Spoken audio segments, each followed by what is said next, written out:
사랑이 많으신 하나님, 은혜가 풍성하신 하나님, 감사합니다. 오늘 거룩한 제 주일을 허락해 주시고 사랑해 주시고 인도해 주시니 더욱 감사를 드립니다. 저희들이 세상을 살아가면서 죄 짓던 마음 그대로 왔사오니 이 시간 저희들의 죄를 고백하오니 용서하여 주옵소서.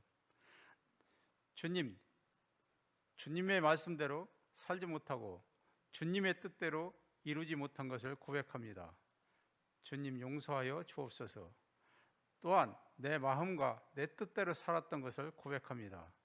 주님 거짓되고 교만한 마음을 십자가 밑에 내려놓을 수 있도록 인도해 주옵소서. 주님 저희들에게 하나님의 사랑과 하나님의 은혜를 잊어버리고 살았던 저희들 모습 이대로 왔사오니 저희들에게 크신 은혜와 능력을 베풀어 주시고 성령이 임하게 하여 주셔서 주님의 뜻을 이루며 살아갈 수 있는 저희들의 모습이 될 수 있도록 도와 주옵소서. 우리 주님께서 항상 지켜주시고 사랑해 주시고 인도해 주시며 코로나19 때문에 온 세계가 주님 무섭고 담담하고 떨리고 있사오니 저희들 코로나19가 속히 물려치게 하여 주시고 하나님의 나라가 왕성해질 수 있는 아름다운 나라를 이루어가기에 부족함이 없도록 도와 주옵소서. 주님, 저희들이 모든 잘못이 있다면 이 시간 모든 것을 회개하며 주님께로 돌아갈 수 있는 삶이 될 수 있도록 도와주시기를 원합니다. 이 나라와 이 민족을 지켜 주옵소서. 사랑하는 대통령을 비롯하여 온 성도들과 시민들과 모든 사람들에게 우리 하나님의 은혜와 사랑이 충만해질 수 있도록 도우시고 깨닫지 못하는 자에게 깨달음의 영을 허락해 주셔서 주님의 나라에 들어가기까지 최선을 다해 달려갈 수 있는 저희들 되게 하여 주옵소서. 사랑이 많으신 하나님, 저희들 부족합니다. 연약합니다. 하나님의 성령이 저희들에게 임하게 하여 주시고 주님의 뜻을 이루며 살아가기에 부족함이 없도록 도우시고 하나님의 영광을 위해 살아갈 수 있도록 도와 주옵소서.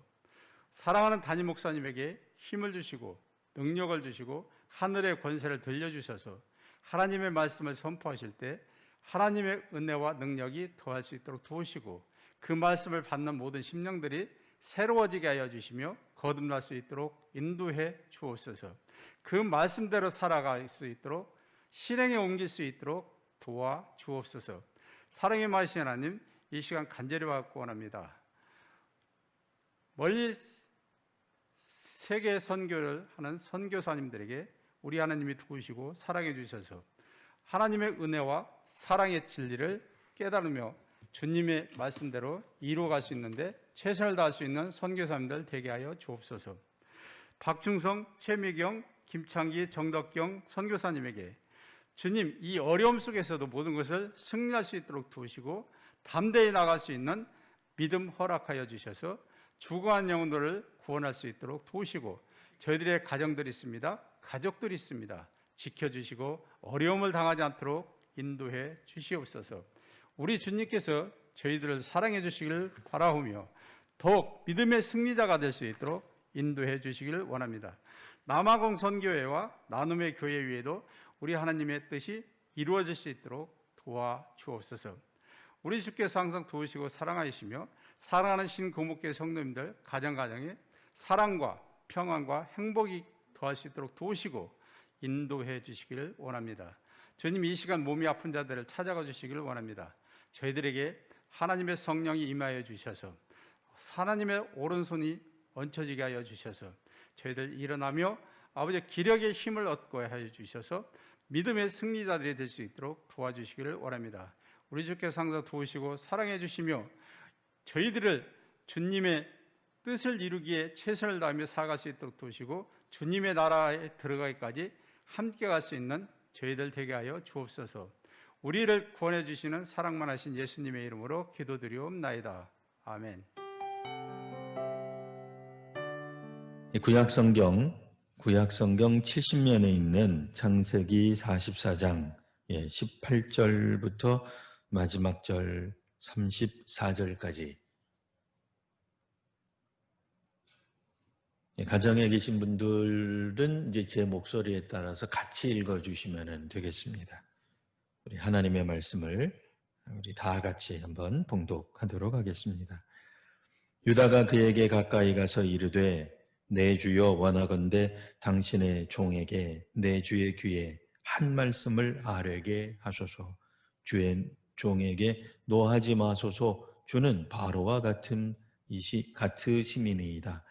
이전에 내 주께서 종들에게 물으시되 너희는 아버지가 있느냐 아우가 있느냐 하시기에 우리가 내 주께 아뢰되 우리에게 아버지가 있으니 노인이요 또 그가 노년의 아들 청년이 있으니 그 형은 죽고 그의 어머니가 남긴 것은 그뿐이므로 그의 아버지가 그를 사랑하나이다 하였더니 주께서 또 종들에게 이르시되 그를 내게로 데리고 내려와서 내가 그를 보게 하라 하시기로 우리가 내 주께 말씀드리기를 그 아이는 그의 아버지를 떠나지 못할지니 떠나면 그의 아버지가 죽겠나이다.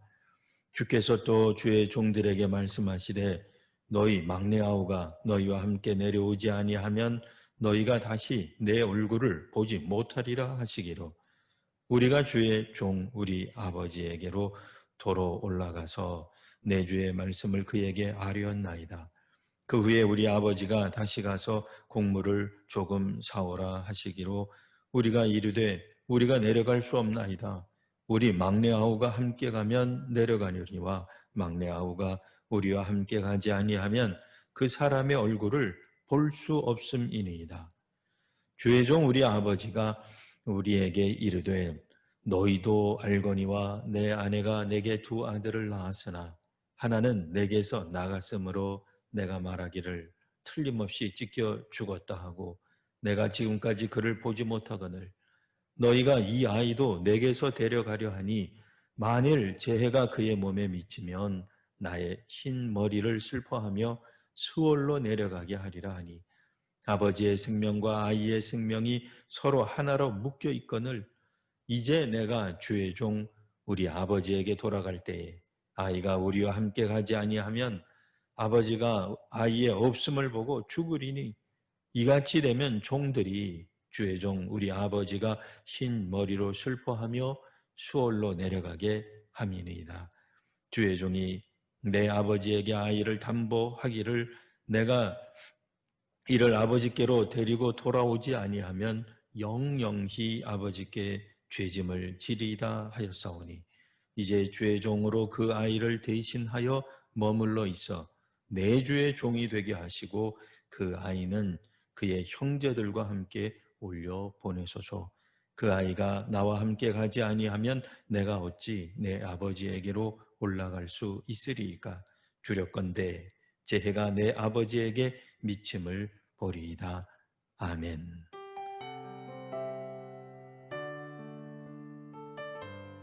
보통 우리들은 이 꾸준한 사람을 좋아합니다. 우리도 꾸준하다. 나는 참 한 길로 올곧게 가고 있다. 또 이렇게 생각하고 또 실제로 사람은 잘 변하지 않는다라고 생각을 합니다.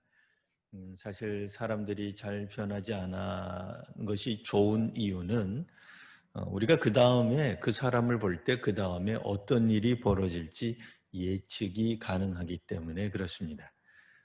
만일 영화나 드라마에서처럼 반전이 있으면 재미는 있습니다. 그러니까 지루하지 않죠. 뻔하진 않습니다만 그래도 일상생활은 반전이 없이 어느 정도 꾸준해서 저 사람은 그 다음번에 무슨 일 했을 거야. 내 남편은 아마 이때쯤 이 일을 할 거야.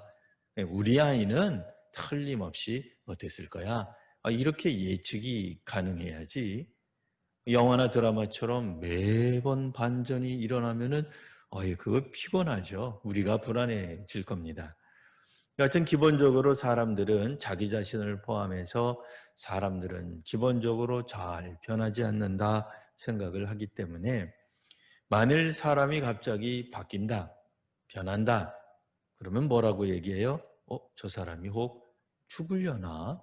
이런 생각을 하게 됩니다. 뭐 때로는 사람들이 완장을 차거나 혹은 어떤 자리에 올라가서 바뀌는 경우가 있습니다. 권력이나 힘을 소유하게 되면 전에 저 사람 저러지 않았는데 아유 저 자리에 가더니 사람이 변했어 이상해졌어 뭐 하는 경우도 있겠습니다만 보통 우리가 어떤 사람이 갑자기 바뀌면 변하면 죽을지도 몰라라고 할 때는 어떤 상태예요? 보통은 그 사람들이 인사도 안 하고 청소도 잘 안 하고 사람이 일도 잘 안 하고 적당히 때우기만 하던 사람이 갑자기 열심을 내는 거예요.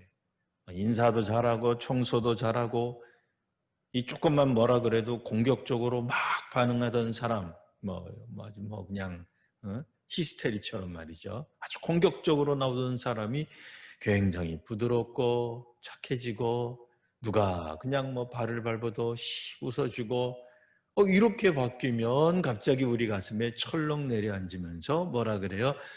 저 사람이 왜 저렇게 온화해졌지? 부드러워졌지? 혹시 죽는 거 아니야? 뭐 이런 생각을 할 때에 보통 우리가 그런 말을 씁니다. 오늘 성경에 나오는 요셉의 형들에 관한 이야기를 우리가 이제 잠깐 하려고 하는데요.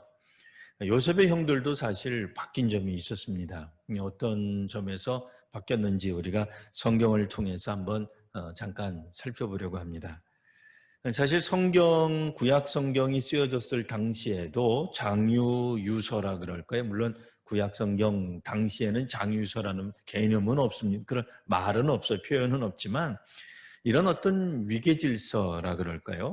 이 뭐 예나 지금이나 사실 다 동서양을 막론하고 중요하게 여겼습니다. 이 장유유서 혹은 이 위계질서가 분명히 있던 시절이에요. 지금도 있습니다만 특별히 장남 같은 경우에는 뭐 온갖 특혜는 다 받았죠. 상당한 권한, 뭐 통솔력, 지도력, 뭐 부모님으로부터의 어떤 유산도 남다르게 받는 그런 특별 예우가 당연하다고 생각하던 그런 시대입니다. 혹시 형들 입장에서 보면 당연히 동생들보다는 뭔가 우월한 입장, 우월한 위치에 있다고 생각되는 게 뭐 자연스럽게 받아지던 시대예요. 맏형이 돌아가시게 된다면 당연히 둘째가 혹 무슨 문제가 있으면 그 다음으로 이 순서대로 가는 게 당연한 겁니다. 그런데 오늘 우리가 읽고 있는 창세기 상황 가운데서는 요셉이라고 하는 이 막내가 물론 오늘 본문에서는 막내가 아닙니다만 요셉 다음에 베냐민이라고 하는 동생이 있긴 했습니다만 우리가 처음 만났던 37장만 보더라도 그가 막내였겠죠. 요셉이 막내였습니다. 그러니까 그가 막내였었을 시절에 아버지의 사랑을 온통 다 차지하는 겁니다. 형들이 볼 때는 굉장히 불쾌한 거예요. 부담스러운 거예요. 곤혹스러운 거죠. 사실 이 형들의 해결 방법이 있었습니다. 형들의 해결 방법은 동생이 바로 경쟁 상대예요. 동생이 이 문제의 근원이에요. 그래서 이 동생을 죽이든지 팔든지 제거하는 쪽으로 가닥을 잡습니다. 갈등의 원인을 동생으로 상대방으로만 한정하기 때문에 그 상대방이 동생이죠. 여기서는 요셉만 사라지면 되는 거예요. 뭐 죽어서 없어지던 뭐 팔려가던 뭐 끌려가던 좌우지간 그들 눈앞에서 사라지는 게 중요한 거죠. 형들이 볼 때 요셉은 오늘 우리식의 개념으로 보면 아버지의 사랑을 그러니까 특혜 시비의 중심에 있던 인물이다 라고 말할 수 있습니다. 똑같이 평등한 것이 당연히 여겨지는 시대가 아니라 이거는 형들에게 마땅히 돌아가야 될 어느 정도의 권한, 권위 같은 것들이 완전히 무너져 내리는 세계. 그러니 이거는 갈등의 원인을 막내 동생 요셉이 제공한 거죠. 요셉만 사라지면 문제가 사라진다라고 생각을 한 겁니다. 우리나라에서도 요즘 한 달 전서부터 우리나라 사회에서 코로나 확산의 중심에 교회가 있다고 연일 방송에 나오고 있습니다. 뭐 대부분 방송에서 뭘 틀든지 간에 그렇게 나오니 뭐 시청자 혹은 네티즌 입장에서는 감염 확산의 원인이 교회구나. 그러니까 이 교회만 뭐 어떻든 없어지면 감염 문제가 없어질 거다라고 생각하는 경향이 있습니다. 얼마 전에 이제 우리 이 기독교 교계 지도자와 대통령께서 만난 자리에서 사람들은 이렇게 생각을 했습니다. 그렇기 때문에 교회가 잘못했습니다. 우리가 방역에 힘쓰지 못해서 이 감염이 확산되는데 우리가 그만 중심에 서고 말았습니다. 철저하지 못해서 미안합니다. 뭐 이런 소리를 듣고 싶었는데 이런 말을 하지 않고 교회 입장에서 자기 주장을 했다고 해가지고 일이 더 복잡해졌다 하면서 또 한참 여론의 문매를 맞게 되었습니다. 실제로 이런 일이 벌어졌을 때 이렇게 계속되다가는 교회에 치명적이겠구나 생각한 분들이 앞장서서 교회가 미안합니다 하고 현수막을 걸어놓기도 하고 또 SNS에 그런 자기 고백적인 표현들을 이렇게 쓰기도 했습니다. 아무래도 이거 그대로 내버려 두어서는 안 되겠다고 불안을 느낀 거죠. 교회가 바뀌었습니다. 교회는 변했습니다. 이런 모습을 보여주는 캠페인을 아직 이제 한쪽에서는 실상 보여주고 있습니다. 물론 우리 통합 측, 우리 교단 또 저도 이런 기본적으로 행보, 그러니까 우리가 잘못했습니다, 교회가 미안합니다라고 하는 행보에는 공감을 합니다. 다만 어떤 분들이 이런 미안합니다, 우리가 잘못했습니다라고 하는 쓰는 이런 글을 읽다가 보면 사실 문제는 우리가 일으킨 건 아닌데 저 보수적인 교회들, 몇몇 교회들, 이단 같은 교회들, 뭐 혹은 뭐 그 중에는 이단도 아닌 교회들도 있어요. 그런 교회들 때문에 이 문제가 발생해서 우리가 어쩔 수 없이 문제를 해결하기 위해 우리 같은 좀 생각이 올바른 우리가 나서서 뒤처리를 한다라는 투로 글을 쓰는 분들도 혹간 있어요. 우리는 아니라는 거죠. 우리도 교회지만 우리는 아닌데 쟤들이 문제입니다. 저런 극단적인 어떤 그런 행동을 하는, 모이지 말라는데 모이는 정부 시책에 반대하는 교회들만 없으면 우리가 이 지경까지 선교에 어떤 그런 큰 위기가 오지 않을 텐데, 그래서 우리가 대신 미안합니다 이렇게 쓰는 분도 있습니다. 뭐 여하튼 우리가 이제 이 요셉의 형들을 보면서 그럼 요셉의 형들은 과연 어떤 마음으로 지금 이 요셉의 문제를 혹은 자신들의 문제를 살펴보고 있을까요?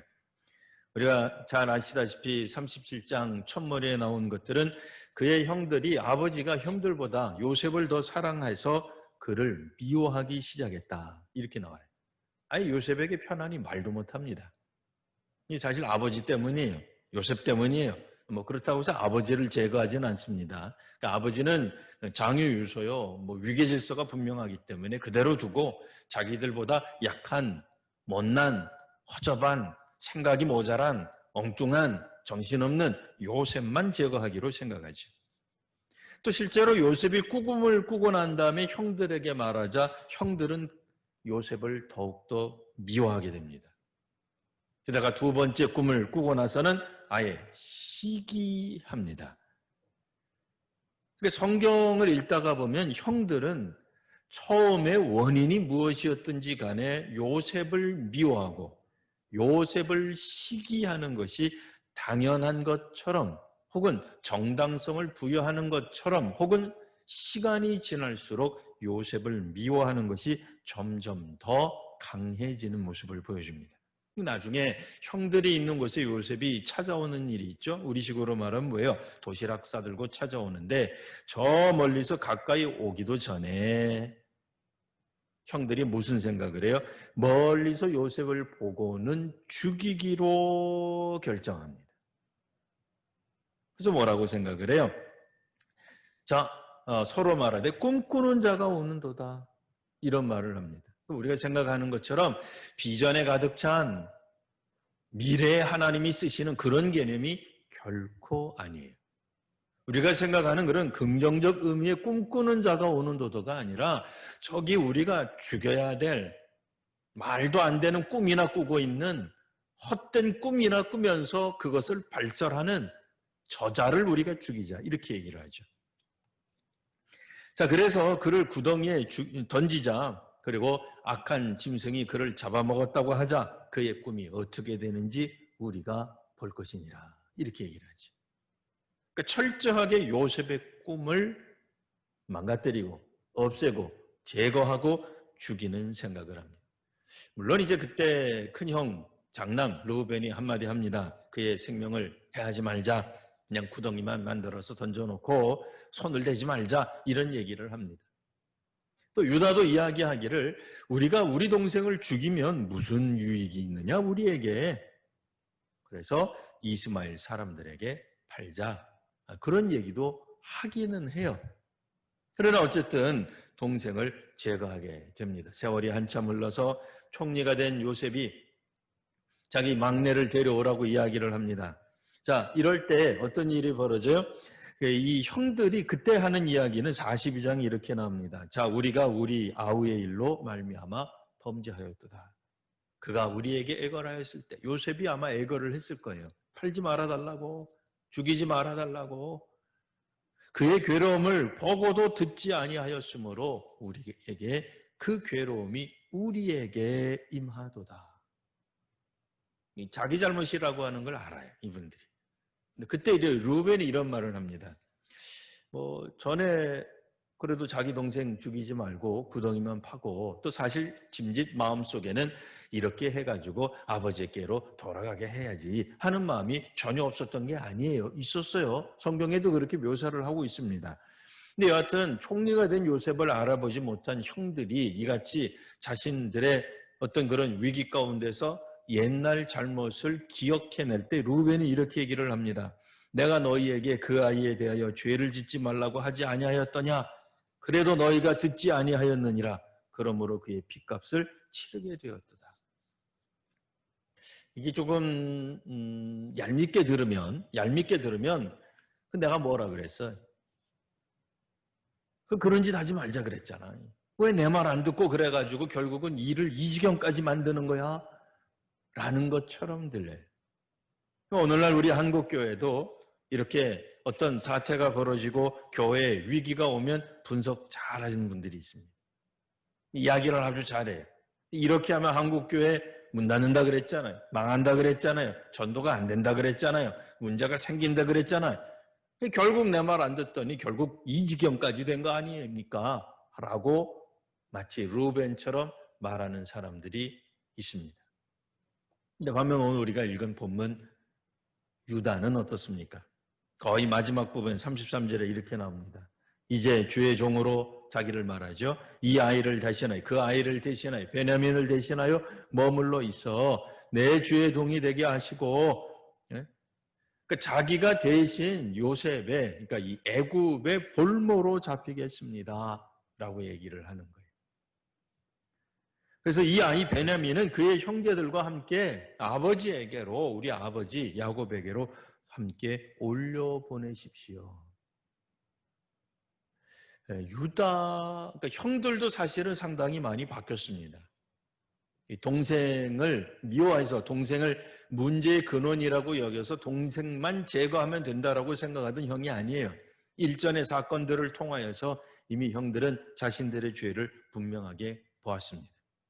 물론 읽기에 따라서는 루벤이 짐짓 장남으로서 나머지 형제들을 조금은 좀 탓하는 듯한 느낌이 들기는 하지만 여하튼 그렇게 루벤은 나쁜 건 아니겠습니다만, 중요한 건 뭐예요?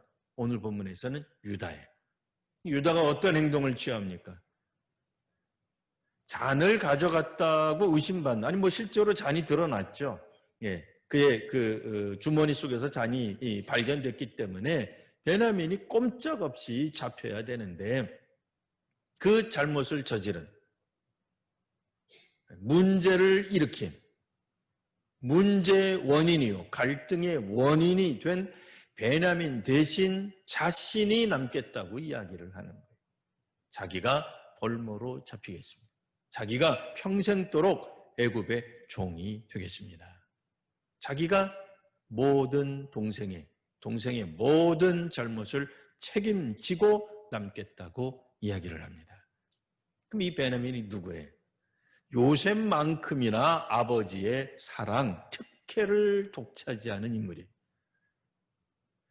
이 형들이 생각할 때는 야, 이 요셉 하나만 어떻게 제거하면 되겠지. 웬걸요? 베냐민이 나중에 나타나는데, 성경에 보면 나타나는데, 성경에서는 뭐 직접적으로는 뭐 이렇게 나오진 않아요. 근데 우회적으로 아예 뭐라고 나와요? 요셉이 사라졌다고 해서 아버지가 죽진 않아요. 근데 베냐민이 사라지면 아버지는 죽는다 그래. 이거는 뭐 하려다가 뭐 한 격이에요, 이거는. 그 형들이 아직도 동생에 대해서 나쁜 마음, 갈등하는 마음을 가지고 있다면 갈등이 해결이 안 됐어요.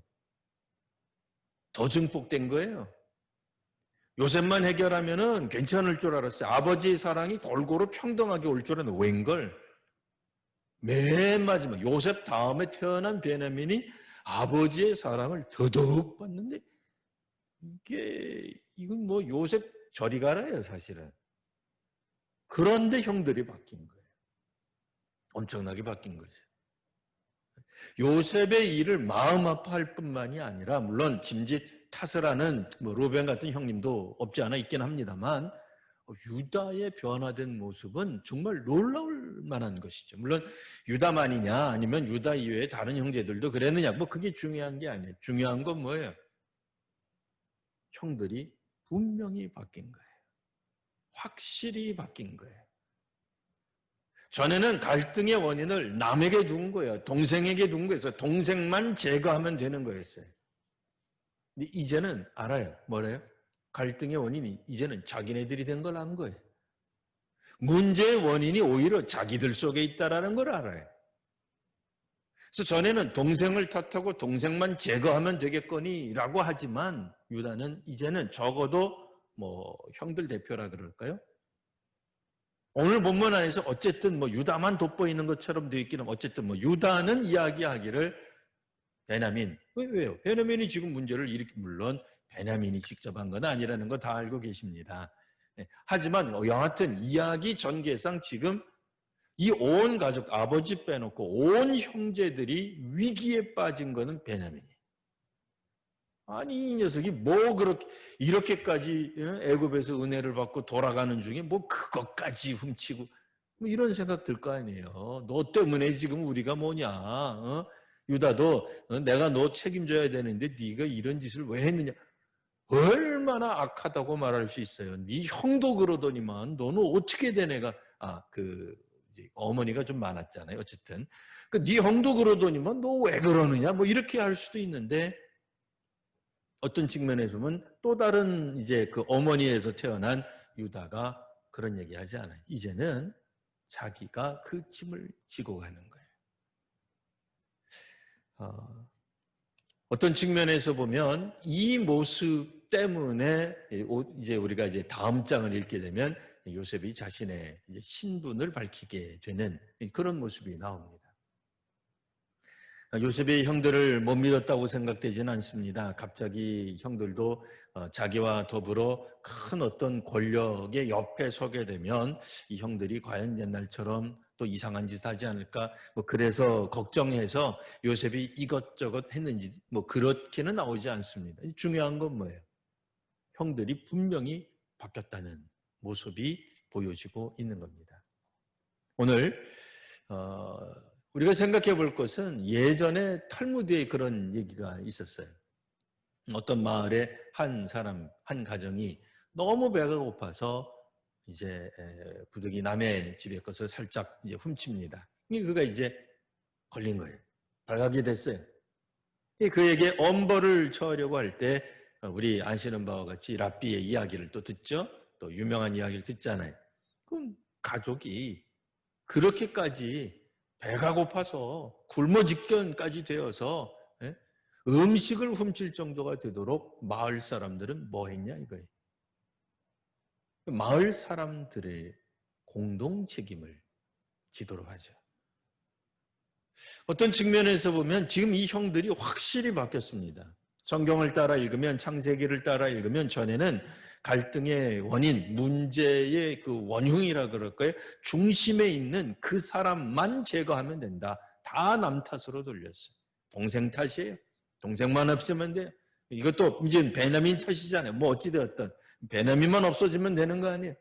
응? 그렇게 하지 않아요. 자기가 책임을 지는 겁니다. 그런 의미에서 만일 오늘 이 시대에도 어떤 몇몇 교회들의 문제를 가지고 우리가 잘못했습니다, 교회가 잘못했습니다를 우리라고 인식하고 한다면 저는 그게 멋진 표어가 될 수 있다 생각합니다. 반대로 우리는 잘하고 있는데 저 사람들 때문에 우리 교회가 욕먹는 거지, 우리야 무슨 상관이 있겠습니까? 우리는 잘 믿고 있습니다. 저 사람들이 잘못한 건데 그냥 우리가 덤태기 쓰겠습니다. 에이 뭐 그냥 뭐 알았어. 우리가 잘못했습니다. 교회가 잘못했어요. 뒤돌아서서는 아이고 우리가 교회에 대해 부정적인 감정을 많이 해소시켜 줬겠지? 이런 식으로 생각하는 거는 좀 곤란하지 않을까 생각해 봅니다. 사실 사람이 변한다고 하는 거 쉬운 일이 아니죠.